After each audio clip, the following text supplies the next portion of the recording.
Apple whiffs on iPad mini price, choosing profits over share.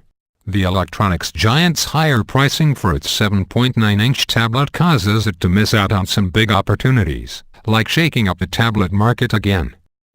Apple just missed a big opportunity when it came to the pricing on its new iPad mini. The Cupertino, California, company on Tuesday unveiled its newest tablets, the iPad Air and iPad mini with Retina display, both with improved specs and features. It also will offer the older versions of those devices at lower prices, continuing its trend from the tablet's early days. However, this time around, Apple actually increased the price of one of its new devices, selling the iPad mini with Retina for $399 instead of its predecessor's starting price of $329. And it dropped the original mini's price by only $30. What gives? It's pretty simple, actually. Apple doesn't care about the low end. It has voiced that fact time and time again, and its iPad pricing firmly cements the company in the upper range of the tablet market. Rival tablets, particularly those running Android, typically retail for less than $250, but Apple doesn't even come close to their level. While there's little doubt that Apple's new tablets will sell well, it's missing out on a big opportunity to shake up the tablet market and regain some of the market share it has lost. This is the clearest statement Apple could have made that it is only interested in competing in the premium tablet space, IBM analyst Jan Dussin said. This leaves a huge chunk of the tablet market unserved by Apple, while others such as Google, Amazon, and a raft of others aggressively target the sub-$400 market. This reinforces our view that Apple's share in tablets will continue to fall as Android's share rises over the coming years. And fall it has. Apple essentially invented the modern touchscreen tablet with the first iPad in 2010. By the end of that year, it sold more than 3/4 of all tablets in the market, according to IDC. By the end of 2012, however, it sold 46% of tablets, and its share will drop further to 36% this year, the tech research firm estimates. Android, by comparison, will make up about 60% of all tablets in the market by the end of 2013, up dramatically from its share of 22% in 2010. For a while it was unclear whether Android would have success in tablets at all. The operating system, while gaining traction in smartphones, struggled to attract buyers for the bigger devices. A key reason for that was apps. Few developers made software for Android tablets, and the apps for phones didn't scale well to the larger screens. But when the Amazon Kindle Fire and other Android tablets such as the Nexus 7 hit the market, they quickly caught on with buyers looking for devices at more reasonable prices. Phone apps didn't appear as wonky on the 7-inch screens, and more developers built tablet-specific software. As Android took over the smartphone market, more people sought out its tablets, as well. Now, smaller tablet sizes make up the majority of sales. That's even true for the iPad, with about 2/3 of unit sales estimated to come from the mini.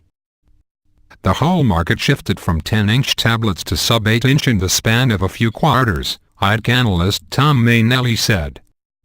The iPad still has many more dedicated apps than Android tablets, 475,000, according to Apple CEO Tim Cook, versus estimates of tens of thousands for Android. And Apple spends a lot of time talking about how much people use their iPads. Cook boasted Tuesday that people spend more than 4 times as long on the iPad than all other tablets combined. Apple may care about that figure more than market share, but usage stats don't directly equate to sales.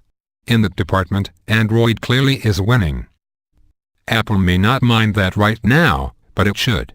After all, the average selling price for tablets just keeps falling, and analysts say that it's the low-end, sub-8-inch devices that should see the most demand in the coming months and years. And with sub-8-inch tablets, pricing may matter more than whiz-bang features. It's pretty tone-deaf for Apple to boost its own pricing by more than 20% while competitors either cut their prices or implement small increases. As Android tablet specs and features improve, it's tougher to justify the Apple tax. The Google Nexus 7, for example, features a high-resolution screen but only costs $229. CNET in July called it the best tablet value on the market. And the Amazon Kindle Fire HD X7, which CNET dubbed a performance monster, retails for $229. There are many people out there who believe Apple chose the right strategy by sticking to the high end of the market. After all, it helps boost margins, which always makes Wall Street happy. Apple and its chief rivals, such as Samsung, don't want to compete simply on price when it comes to devices. Why help make your bread and butter a mere commodity? Apple's new pricing also should weigh iPad average selling prices, as well as prevent sales of the Mini from eating into the higher-end iPad Air. Most buyers have favored the smaller, less expensive device, but it's not as big as a price jump anymore to choose the bigger iPad over the 7.9-inch device. If someone is willing to pay $399 for a smaller iPad, they may find it easy to justify shelling out $100 more for the even higher-end device. That exact thing has happened with Apple's newest iPhones, with sales of the $199 5S outpacing the $99 5 degrees centigrade. And if they're willing to pay $100 more for a bigger iPad, they might fork out that much for the Mini over an Android device. You will see a lot of $199 7-inch Android tablets with decent specs, but that extra $100 is the Apple Premium, said Patrick Moorhead, principal analyst at Moore Insights and Strategy. I think there will be a lot of people who will pay that premium. Sure, Apple could pick up some Android customers with its older products, particularly those who bought early Android devices that didn't work very well.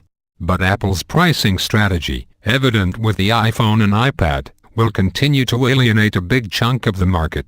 It may not care right now, but it will someday. The high end of the tablet market, like the smartphone sector, can keep growing forever, and emerging markets will become even more important for sales. Android has gone on to dominate the market for smartphones by hitting every segment. If Apple isn't careful, history will repeat itself with tablets.